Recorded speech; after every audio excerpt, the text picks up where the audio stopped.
Desa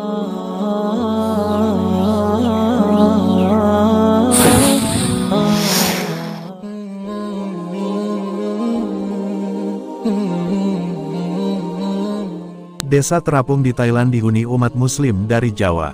Di sekitar Laut Andaman, tepatnya di lepas pantai Thailand Selatan, berdiri sebuah desa terapung Koh Panyai.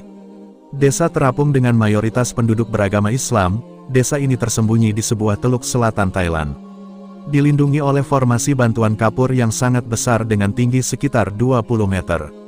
Desa tersebut dihuni sekitar 400 keluarga, total penduduk 1.680 orang, merupakan keturunan dari 3 keluarga Muslim penjelajah laut asal Jawa.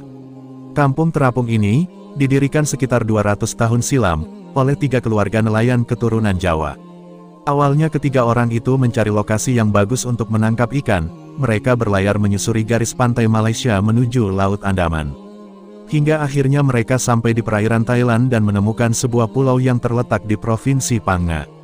Ketika menemukan tempat yang diinginkan, mereka memberitahu kepada nelayan-nelayan lain dengan mengibarkan bendera di atas puncak bukit. Sehingga orang lain dapat bergabung bersama mereka untuk menjaring ikan.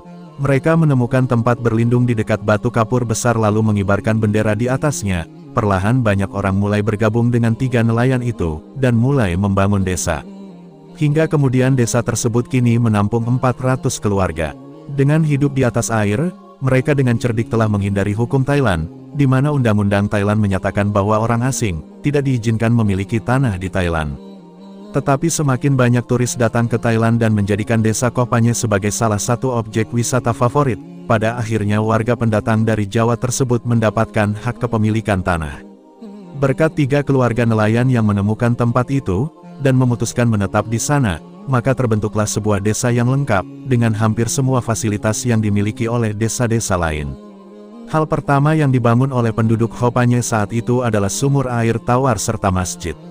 Saat ini desa Koh Panyai memiliki 1 sekolah, di mana anak-anak memiliki kelas dan menjadi bagian dari kehidupan mereka sehari-hari. Desa ini juga memiliki rumah sakit, kuburan, pasar, toko, museum kecil, restoran, dan peternakan ikan. Bahkan saat ini desa Koh Panyai juga memiliki sebuah hotel sederhana. Bagian yang menarik dari desa terapung ini adalah adanya 3 lapangan sepak bola terapung. Lapangan sepak bola terapung tersebut dibangun setelah Piala Dunia tahun 1986. Lapangan tersebut terbuat dari kayu.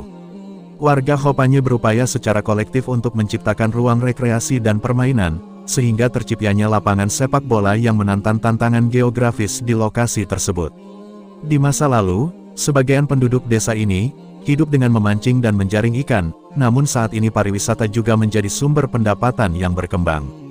Sayangnya, saat ini hanya generasi tua di desa Koh Panyai yang masih menggunakan bahasa Indonesia, sedangkan generasi muda telah beralih menggunakan bahasa Thailand. Perluasan wilayah di desa ini sudah tidak lagi memungkinkan, untuk generasi mendatang mereka harus mencari tempat tinggal di daratan. Fasilitas dan akses yang dimiliki masyarakatnya antara lain masjid, hotel, sekolah, rumah sakit, pertokoan, restoran, dan lahan hiburan. Meski letaknya terapung, namun Koh Panyai juga memiliki 3 lapangan sepak bola apung yang dibangun pasca Piala Dunia 1986. Bermula dari kayu dan rakit pancing, akhirnya lapangan sepak bola yang dibangun di sebelah dermaga ini menjadi wahana bermain dan sarana menyalurkan kreativitas anak-anak di sana. Keunikan lain dari desa ini terletak pada struktur rumah yang berbentuk panggung dari kayu dan bambu. Pada dasarnya kampung apung Koh Panyai bukan satu-satunya, banyak pemukiman terapung lainnya yang pernah ada. Misalnya, di Peru, tepatnya Danau Titicaca, tempat orang-orang Urupra Inca tinggal di 42 pulau terapung yang terbuat dari totora. Totora sendiri adalah sejenis bulu apung tebal yang tumbuh di perairan dangkal danau. Contoh lain, desa Amazon di Manaus, ibu kota negara bagian Amazonas, Brazil yang menggunakan pondasi dari kayu pohon sandbox yang tebal dan tahan air untuk mengapung. Kehidupan di desa Koh Panyai memang tidak jauh dari kehidupan desa pada umumnya. Apabila air sedang pasang dan berbahaya saat musim hujan, mereka akan beremigrasi dari desa. Meski begitu, kehidupan Koh Panyai seolah memberi hikmah bagi kita untuk menyadari begitu banyak yang bisa alam berikan kepada manusia, bahkan dengan caranya yang unik sekalipun.